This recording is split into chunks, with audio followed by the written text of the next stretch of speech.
Friends देखो, हमारे पास बहुत सारे छोटे छोटे ड्रॉप्स है, स्पीयर्स, जिसके रेडियस आर नॉट है, N number of drops are there, और हर एक एक का चार्ज क्यू है। तो मैंने उस सारे स्पीयर को मिला के एक बड़ा सा स्पीयर बना दिया जिसका रेडियस आर है, ठीक है। तो मुझे अभी उनकी कैपेसिटेंस को रिलेट करना है। तो एक चीज है, यहाँ पर जब ये छोटे छोटे स्पीयर मिलके बड़ा स्पीयर बनाते हैं तो उसकी वॉल्यूम सेम रहता है।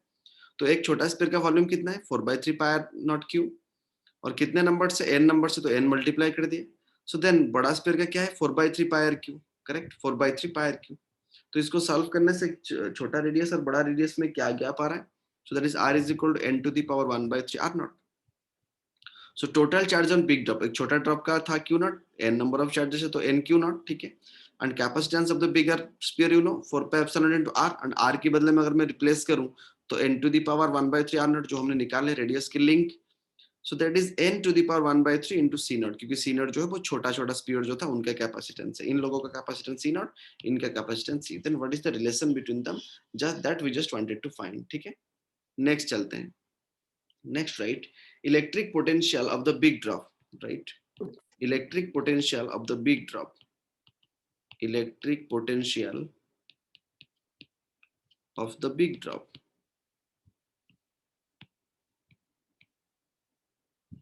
ठीक है नहीं।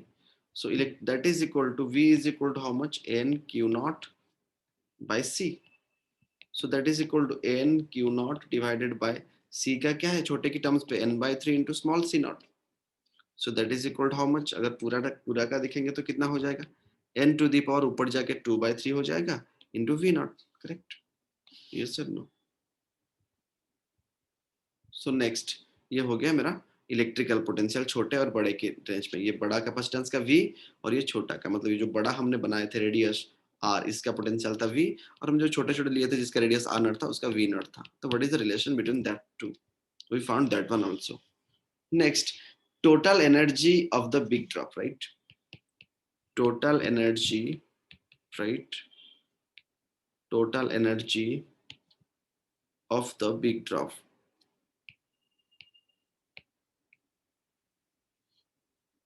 is U is equal to how much, half q square by c।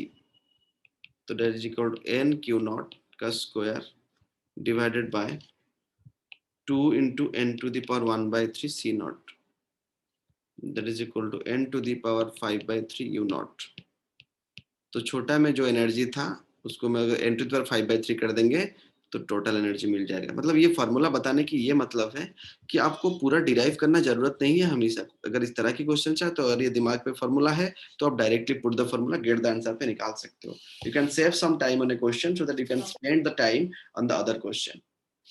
Understood students, understood और नॉट? Yes sir. अच्छा चलो, नेक्स्ट देखते हैं स्टूडेंट्स। और एक कॉन्सेप्ट बताता हूँ, कैपेसिटेंस के कुछ कॉन्सेप्ट और बता देता हूँ, बाकी आप क्वेश्चंस कर सकते हो। Right, force on any plate of parallel plate capacitor due to the other, right. Force on any plate, keep on writing with me or update the notes. Force on any plate of parallel plate capacitor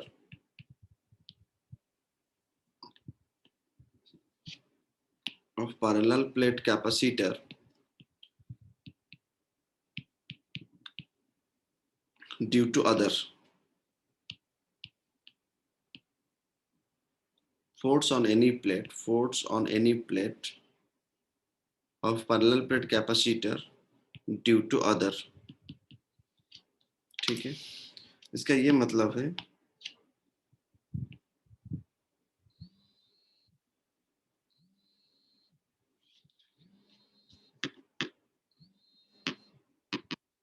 student see, parallel plate capacitor minus q,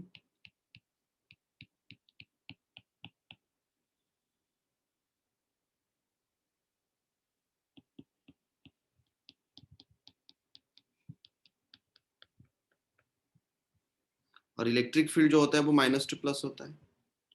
like this electric field are always from negative, ठीक है। इस case में students अगर मैं intensity of electric field at the surface of any plate, right, intensity of the field, intensity of the field, intensity of the field of parallel plate capacitor, intensity of the field of parallel plate capacitor, intensity of the field of parallel plate capacitor, intensity of the field of parallel plate capacitor, intensity of the field of parallel plate capacitor, intensity of the field of parallel plate capacitor, at surface of any plate,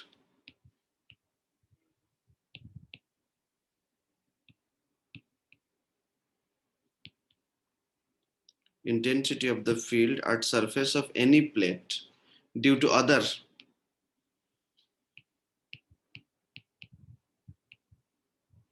is half of the field between the plates, yes or no? Is half of the field between the plates, मतलब अगर total electric field E है तो किसी एक के जरिए क्या हो जाएगा, E/2 हो जाएगा, and that is equal to sigma by 2 epsilon naught. Already you know all those things, ठीक है. तो फोर्स की अगर बात करेंगे students, yes sir, no, F is equal to Q E ना, F is equal to Q E, force is equal to Q E, electric field. और वो क्यू दे सकता है, नहीं तो फिर प्लेट है तो इसलिए सरफेस चार्ज डेंसिटी दे सकता है, सिग्मा बाय एरिया, है ना. तो force on right, force for area ds, मान के चलो एक छोटा सा एरिया हमने लिए ds on any plate, on any plate, that is delta F is equal to how much, sigma ds. ये सिग्मा ds जो मैंने लिखा उसको q में लिखा, that is q only, because sigma is q, sigma is how much, charge by area s. तो मैंने small charge लिया तो इसलिए क्या किया हमने, स्मॉल फोर्स निकालना चाहते हैं तो इसलिए स्मॉल एरिया कंसीडर किए, तो इसलिए मैंने लिख दिया sigma into S is equal to Q normally, but मुझे छोटा सा क्यू लेना होगा तो छोटा क्यू के लिए सिग्मा तो कांस्टेंट है ना, तो इसीलिए डी एस करने से डी क्यू मिल जाएगा, मैंने डी क्यू लिया. और यहाँ पर एफ भी ऐसे लिख सकता हूँ, D F is equal to D Q into E लिख सकता हूँ, यस सर नो, बस उसको रिप्लेस कर रहा हूँ, D Q is equal to sigma D S, इसीलिए सिग्मा डी एस लिखा. और इलेक्ट्रिक फील्ड जो है किसी एक के दौरान लेना पड़ेगा, that is E/2, correct. So that is equal to sigma square D S divided by 2 epsilon naught, correct. So net force on any plate, right? Net force on any plate. Net force on any plate. That is F is equal to integration of dF, correct? उसको अगर integrate कर देंगे students तो हमें ये मिलेगा sigma square A by 2 epsilon not. Just keep in mind, this is the most important formula, कहीं पे आप लिख सकते हो, sigma square A by 2 epsilon naught. Just write this formula for force on any plate.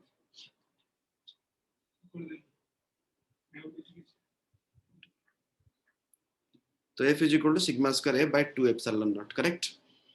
Next student, force per unit area अगर मुझे पूछा गया, तो प्रेशर अगर पूछा गया तो that is force per unit area.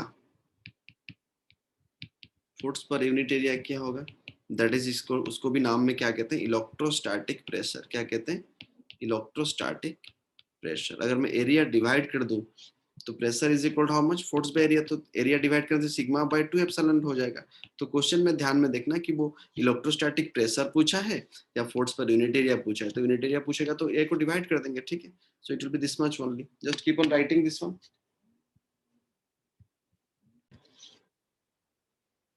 फिर नेक्स्ट और एक चीज देखो, जस्ट राइट एनर्जी डेंसिटी. मैं नोट और वीडियो भी शेयर कर दूंगा. Right, energy density, energy density, correct. Energy density का क्या मतलब होता है student, energy stored per unit volume, yes sir no. Energy density का मतलब क्या है, energy stored in unit volume, right. Energy stored, जैसे density is equal to mass by volume, like that energy stored in unit volume, energy stored in unit volume, correct. In any electric field, unit volume in any electric field. its mathematical formula is given as students, right. Energy density is equal to, कहीं कहीं पे कुछ कुछ अलग notation रहता है, but फिलहाल हम इसको स्मॉल यू लेके चलते हैं. That is equal to half into epsilon naught into E square, right. E is electric field intensity and you know E is epsilon permittivity, right. This is electric field intensity, electric field intensity, and small e is electric permittivity, is electric permittivity. ठीक है। And energy stored U in a given volume space can be obtained from energy density H. कैसे ना students देखो, अगर मैं U कैसे निकालूं, U is equal to how much मैंने बताया, half into epsilon naught into E square into let small volume, dv is the small volume लिया मैंने, करेक्ट है कि नहीं? ये हुआ, ये हम इस तरह हमें निकालना है स्टूडेंट। लेट लेट हम फाइंड आउट करते हैं इसको। Just write for example energy stored in an imaginary cubical volume, right? For example लिखते रहो मेरे साथ। For example energy stored, for example energy stored in an imaginary cubical volume, in an imaginary cubical volume of side if in front of infinite large conducting sheet, ठीक है, of side a in front of, right, in front of a infinitely large non-conducting sheet, infinitely large non-conducting sheet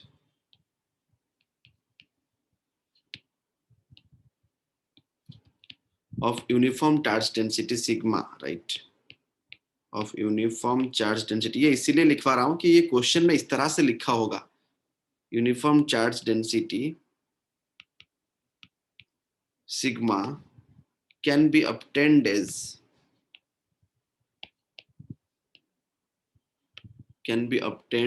that is how much u is equal to जो हमने लिखे है अभी 1/2 epsilon naught e square dv, right? Student देखो, एक बार अगर medium decide हो गया तो परमिटिविटी तो फिक्स है, जिस इलेक्ट्रिक फील्ड में वो वर्क हो रहा है तो वो भी फिक्स है, so that is equal to dv, है ना?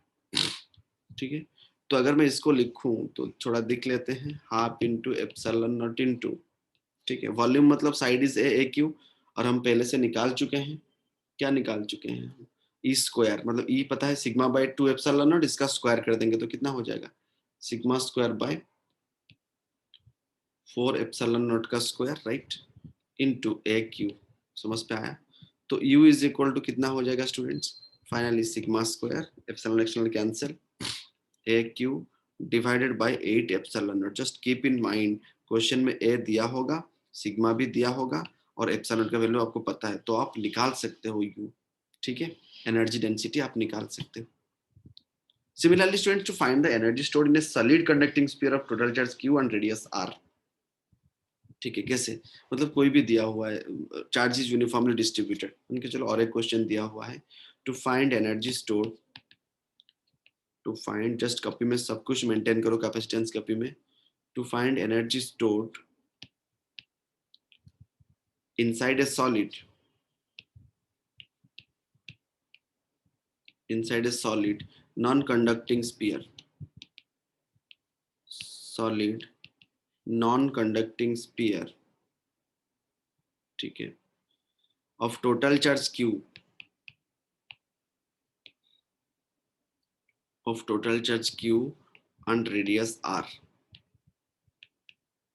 and radius r, मतलब चार्ज जो है वो यूनिफॉर्मली डिस्ट्रीब्यूट हुआ है, so that u inside will be equal to integration 0 to r 1/2 epsilon naught into e square into dv, correct? Just note it.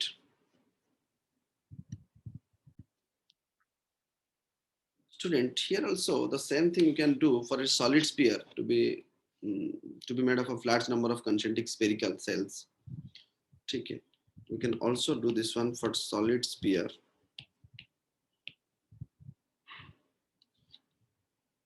to be made up of large number of, which is made of large number of concentric, large number of concentric spherical, क्योंकि एक sphere मतलब छोटा छोटा बहुत सारे sphere मिलके हुआ है, इलेक्ट्रिक फील्ड कांस्टेंट है, ठीक है, तो एक स्फीयर ले लेता हूं मैं, ठीक है, उसका जो एक्चुअल रेडियस है वो x है, बट मैं कुछ छोटा सा रेडियस ले लेता हूँ, एक छोटा सा स्पीयर लेके उसको इंटीग्रेट कर देंगे, ठीक है। उसका छोटा सा पार्ट मैंने लिया और लेट दिस इज x और जो मोटाई हमने ली है दैट इज dx। गेटिंग ना स्टूडेंट्स? और ये जो आप देख रहे हो वॉल्यूम ऑफ द सेल, ये जो सेल हमने लिए, ये जो सेल मैंने लिया, ठीक है, दिस सेल, करेक्ट है ना? जो मैं शैडो पार्ट किया हूँ जिस सेल को, वो वाला सेल की बात कर रहा हूँ मैं, ठीक है। ये वाला सेल जो हमने लिए, इसका अभी क्या हो जाएगा volume, right? Volume of the shell will be how much? Radius x है तो 4 pi x square surface area into मोटाई जो है वो dx है, right? Volume of the shell length into breadth के हिसाब से अगर देखेंगे, so that is 4 pi x square dx, correct? तो चलो एनर्जी डेंसिटी निकालते हैं इसका। डायरेक्टली फॉर्मूला याद रखने की कोशिश करो, मैं थोड़ा डेरिवेशन बता दे रहा हूँ, लेकिन इसको करने की जरूरत नहीं है। क्या है formula? K Q X by R Q ना, लेकिन इलेक्ट्रिक फील्ड का, इंटू डीवी जो वॉल्यूम लिया हम क्या लेंगे, 4 pi x square into D X. Yes sir. अभी इसको इंटीग्रेट करेंगे, दैट इज 1/एप्सिलॉन naught K square Q square, ठीक है नहीं, 4 pi divided by R to the power 6 ले लिया हमने, ठीक है, स्क्वायर था ना यहाँ पर, इनटू इंटीग्रेशन 0 टू r क्या होगा, x to the power 4 dx, nothing difficult. So that is equal to वही पूरा अगर मैं लिख दूं 4 pi epsilon naught by 2 r to the power 6 into Q square by 4 pi epsilon naught का square into r to the power 5, मतलब x to the power 5/5, तो r डालेंगे तो r टू द 5/5। पूरा सॉल्व करने के बाद स्टूडेंट्स मुझे मिल जाएगा Q square by 40 pi epsilon naught into r, that is equal to k q square by k is 1/4 pi epsilon naught by 10r। Understood student? तो स्पीयर में finally अगर रेडियस दिया रहेगा तो आप एनर्जी डेंसिटी निकाल सकते हो कि नहीं? क्या ये फॉर्मूला आप याद रखोगे? इस फॉर्मूला के लिए मैंने इतना कुछ बताया, एक ही फॉर्मूला, अगर आ गया क्वेश्चन अगर नहीं पता तो वहां पर कुछ भी नहीं कर पाओगे। स्टूडेंट्स अंडरस्टूड और नॉट? फिर से एक बार बता दीजिए। कहाँ से बताऊं बेटा, कहाँ से?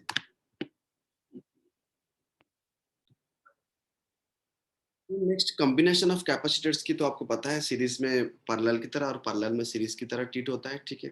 तो उस तरह की कुछ एग्जांपल्स करता हूँ कॉम्बिनेशन ऑफ कैपेसिटर्स के ऊपर, ठीक है। कॉम्बिनेशन ऑफ कैपेसिटर में किस तरह की वेराइटीज का सर्किट आ सकता है, ठीक है। नॉर्मल सर्किट से हो जहां पर सीरीज होगा तो पैरेलल की तरह ट्रीट होगा, पैरेलल होगा तो आड हो जाएगा, ठीक है। स्टूडेंट्स मान के चलो मैं एक एग्जांपल देता हूँ यहाँ पर। Let's say the example is like this. ये जो एरिया है टोटल 3a है और इस तरह से कुछ स्टार्ट हुआ है, d डिस्टेंस इस तरह से, एक डायग्राम इज लाइक दिस, ठीक है। पूरा पूरा ये जो एरिया है 3a तक है and this distance is d, this distance is also d, this distance is also d, and this distance is a, this distance is a, and this distance is a, correct? तो वो पूछ रहा है the expression for the equivalent capacitance of the system shown, a is the cross sectional area, ये जो cross sectional area है सबका a है, 3a, टोटल a दिया हुआ है।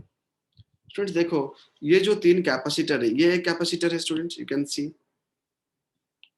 सी हियर, ये एक कैपेसिटर है, करेक्ट है ना, है कि नहीं? इसके साथ और एक कैपेसिटर लगाना students, just you can see, इसके साथ और एक कैपेसिटर लगाना, ये वाला, गेटिंग और नॉट?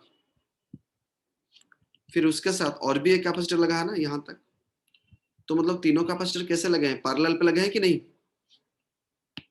गेटिंग ना students? So right here the three capacitors are in parallel, right? the three capacitors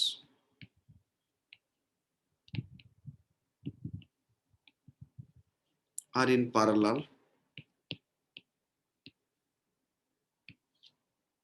then equivalent capacitance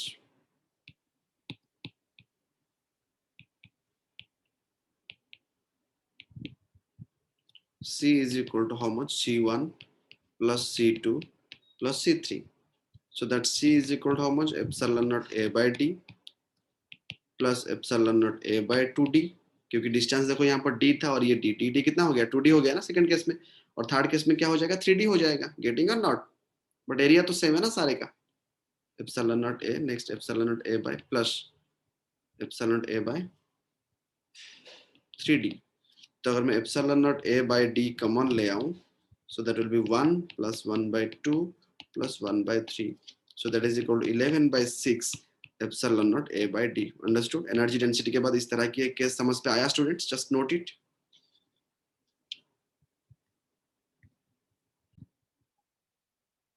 और एक एग्जांपल देखो सीरीज पैरेलल की। इस तरह की एक सर्किट दिया हुआ है, एक है, करेक्ट। फिर उसके बाद 2 कैपेसिटेंस है, फिर उसके बाद 4 है, सेम वैल्यू, सारे का वैल्यू सेम है। फिर उसके बाद 8 है, 1 2 3 4 5 6 7 8, ठीक है, 8 कैपेसिटर्स है। और इस तरह से वो लगा हुआ है, ये पॉइंट P है, ये पॉइंट Q है, ये इन्फिनिटी तक फैला हुआ है। इज आस्किंग, मतलब ईच कैपेसिटेंस का वैल्यू क्या है? 1 माइक्रोफैराड है। वो पूछ रहा है what is the net capacitance. Students ये जीपी में है ना, मतलब 1 फिर 2 फिर 4 फिर 8, करेक्ट और not? Hence the equivalent capacity, right? The equivalent capacity, right? The equivalent capacity that is equal to C dash is equal to how much? 1 plus 1 by 2 plus 1 by 4, क्योंकि सीरीज में है ना, पैरेलल की तरह, ठीक जो 1 by 8, then C dash is equal to how much? GP में क्या होता है? 1 minus 1 by 2, that is equal to 2 microfarad।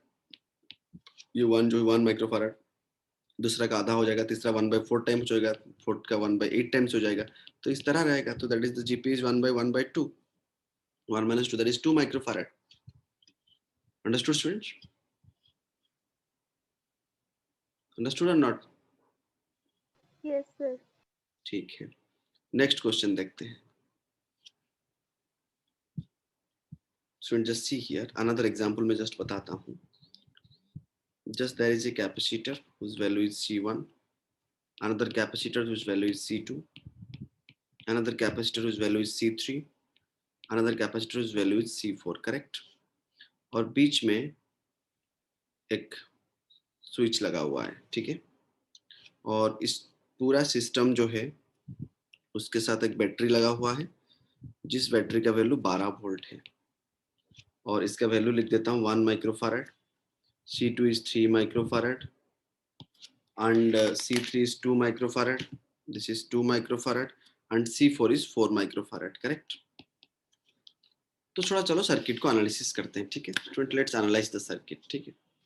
अगर इस सर्किट को मैं एनालाइज करूं स्टूडेंट, जब स्विच क्लोज्ड होगा, फर्स्ट बीट में switch is closed, switch is closed, correct. जब स्विच क्लोज्ड होगा तो C1 C3 are in parallel, and जब स्विच क्लोज हो जाएगा स्टूडेंट तो मतलब ऐसे हो जाएगा ना, it will be like this, correct? तो दैट मींस डायग्राम ऐसा हो जाएगा कि नहीं? C1 C3, next C2 C3, sorry C4, दोनों इस तरह पैरेलल हो जाएगा कि नहीं? हो जाएगा ना स्टूडेंट्स? गेटिंग?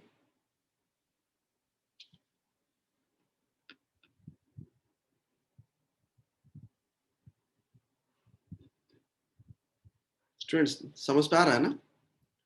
तो यहाँ पर क्या हो जाएगा? C1 C3 पैरेलल, तो नेट कैपेसिटेंस क्या हो जाएगा? C1 प्लस C3, फिर इधर से C2 प्लस C4, देन दोनों सीरीज में, मतलब पैरेलल की तरह C1 plus C3 into C2 plus C4, correct? So that is C is equal to कितना हो जाएगा? 3 into 7 by 3 plus 7, that is 21 by 10, 2.1 microfarad हो गया। जब स्विच क्लोज की बात हो रहा है, when the switch is closed, correct? Yes or no? Okay. समझ पा रहा है ना? नेक्स्ट देखो स्टूडेंट, उसी टाइम पे, in that time, charge on Q1 कितना होगा? टोटल चार्ज पहले निकाल देते हैं। Total charge Q is equal to how much?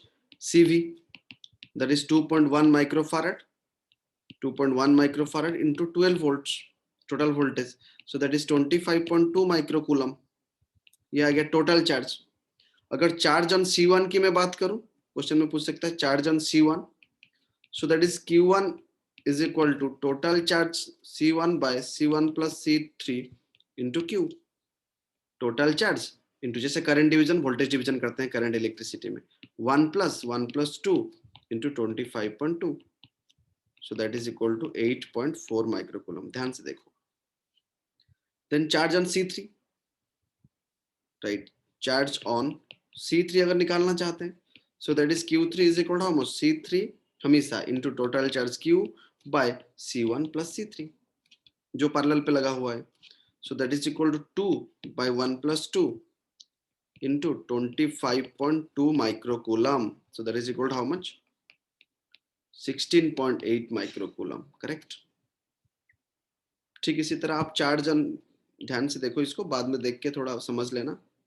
C2 अगर पूछूं तो C2 मतलब चार्ज ऑन C2 मतलब Q2, Q2 is equal to C2, Q2 is equal to C2 into total charge Q divided by C2 plus C4 जो parallel पे लगा हुआ है, so that is 3 by 3 plus 4 into 25.2, so that is equal to 10.8 microcoulomb. Then charge on Q 4, that is कैसे निकालेंगे, C4 into total charge Q by C2 plus C4 जो parallel पे लगा हुआ है, 4 by 3 plus 4 into 25.2, so that is equal to how much? 14.4 microcoulomb. Yes or no? Understood?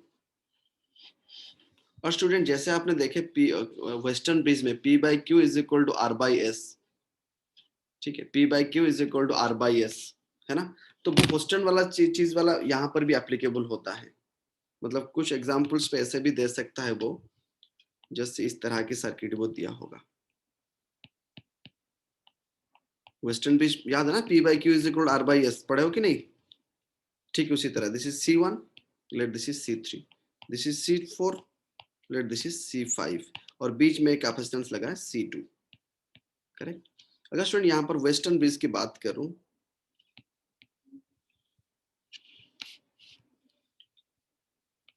Western bridge की अगर मैं बात करूं, if I will be saying about western bridge, then C1 by C4 if equal to C3 by C5, then this C2 can be removed.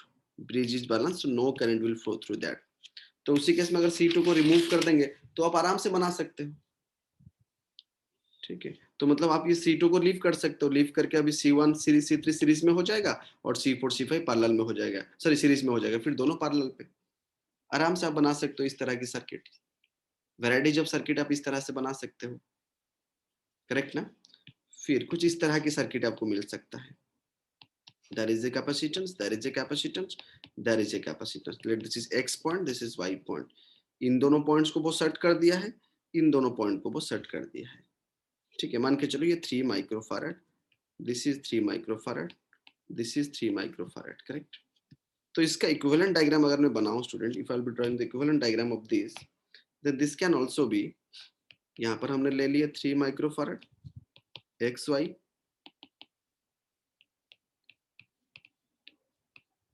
3 microfarad,